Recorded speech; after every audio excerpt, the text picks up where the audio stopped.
Le 21 novembre 2019, Génopole a organisé à la Bibliothèque nationale de France un colloque sur les promesses et les défis de la génomique numérique, un champ de recherche nouveau qui associe la génétique et l'informatique.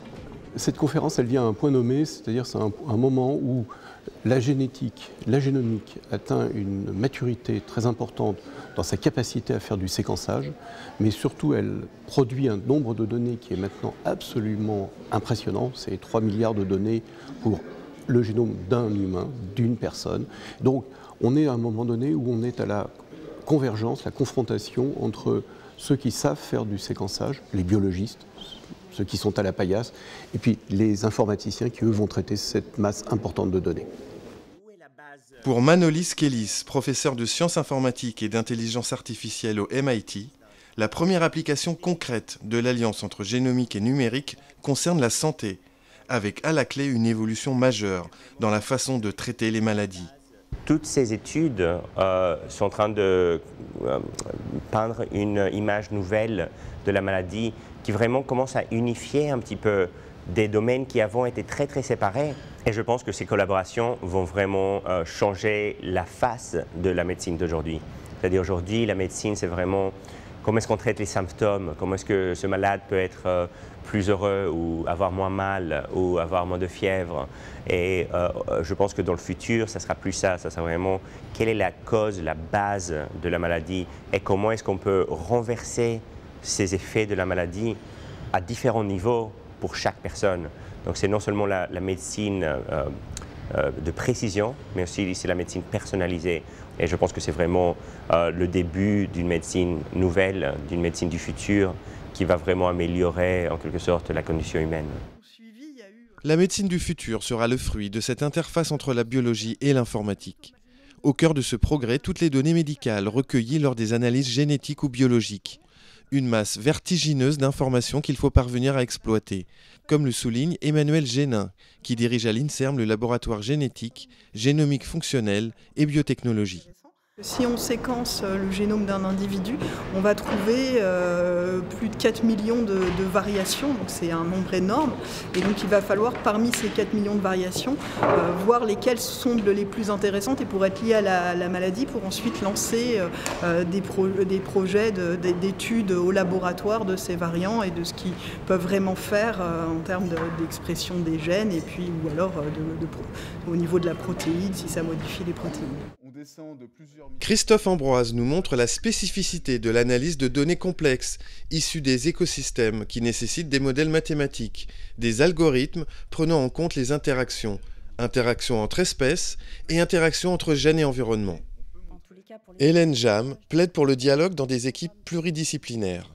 À la tête d'une équipe comprenant biologistes, biostatisticiens et bioinformaticiens, elle mène des études pangénomiques du méthylome sur une large cohorte de bovins sélectionnés pour identifier les biomarqueurs de la santé et de la fertilité. Fariza Tahi, elle, développe avec son équipe des méthodes computationnelles pour identifier et prédire la structure des ARN non codants impliqués dans de nombreux mécanismes biologiques et des maladies. Serge Abitboul nous explique l'importance d'extraire des connaissances depuis la masse d'informations des données numériques. Des bases de connaissances qui sont aussi à la base des raisonnements de l'intelligence artificielle symbolique, qui a fait récemment des progrès considérables. Florence Dalchebuc a montré dans son exposé le potentiel de l'intelligence artificielle et du machine learning pour l'analyse des données massives et hétérogènes issues de la génomique. Elle a pointé aussi leurs limites en termes de fiabilité, robustesse et interprétabilité. Blaise Angsar illustre dans son intervention l'approche des réseaux de neurones pour l'interprétation d'une image ou la prédiction médicale, par exemple le diagnostic d'un cancer. Le développement de la génomique numérique n'intéresse pas que les chercheurs, elle représente une opportunité également pour les filières industrielles, par exemple pour les laboratoires pharmaceutiques. Cette information est de plus en plus utilisée pour développer des nouveaux médicaments, donc plus en plus utilisée dans un contexte industriel pour découvrir des nouveaux médicaments, mais aussi pour les développer, parce qu'aujourd'hui, quand on fait un essai clinique, très souvent, on va regarder aussi ces informations-là pour voir la réponse, essayer d'analyser si la génétique ou la génomique ne peut pas avoir un impact sur la réponse à un traitement.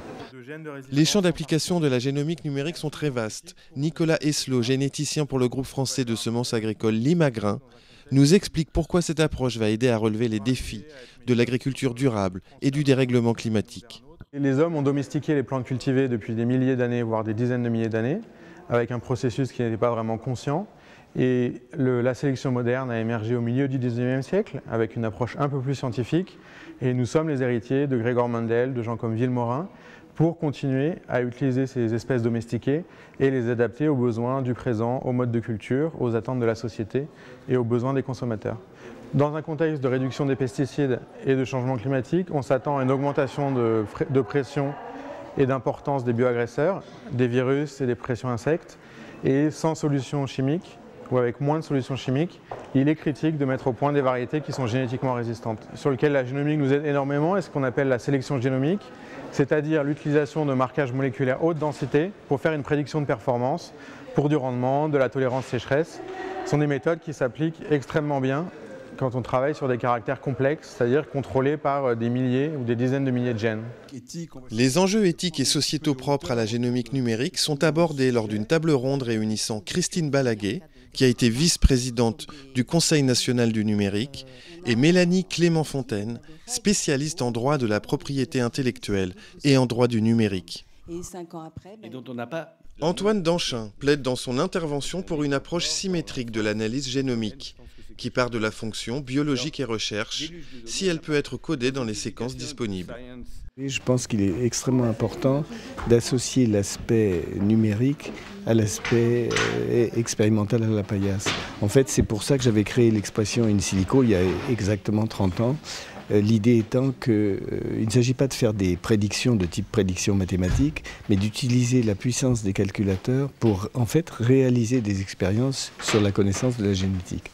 Alors, dans ces conditions, un élément important, c'est de comprendre que les données à elles seules ne veulent rien dire. Ça, c'est quelque chose de fondamental. Il faut toujours associer les données à des métadonnées, et le choix de ces métadonnées est quelque chose d'extrêmement important et qui est curieusement mal codifié. C'est-à-dire qu'on a des tas de cas où on ramasse des données sur des patients, des choses comme ça, mais très souvent, il manque des éléments centraux. Aujourd'hui en plein développement, la génomique numérique a devant elle des défis scientifiques, techniques, sociétaux à relever. Mais déjà, elle représente une filière académique et industrielle à part entière. Alors la génomique numérique, c'est pas seulement une science, c'est pas seulement la confrontation de scientifiques entre eux, c'est aujourd'hui peut-être une filière, quasiment presque une filière industrielle qui est en train de se bâtir. Une filière qui est bâtie à la fois sur de la recherche, bien entendu, fondamentale, que ce soit à visée médicale ou à visée environnementale, mais également des industriels, ceux qui apportent les capacités de séquençage et ceux qui apportent aussi les capacités de traitement. Au-delà, c'est aussi une filière, parce que c'est une filière de formation, on va avoir un besoin important de bioinformaticiens et il faut être capable de les former.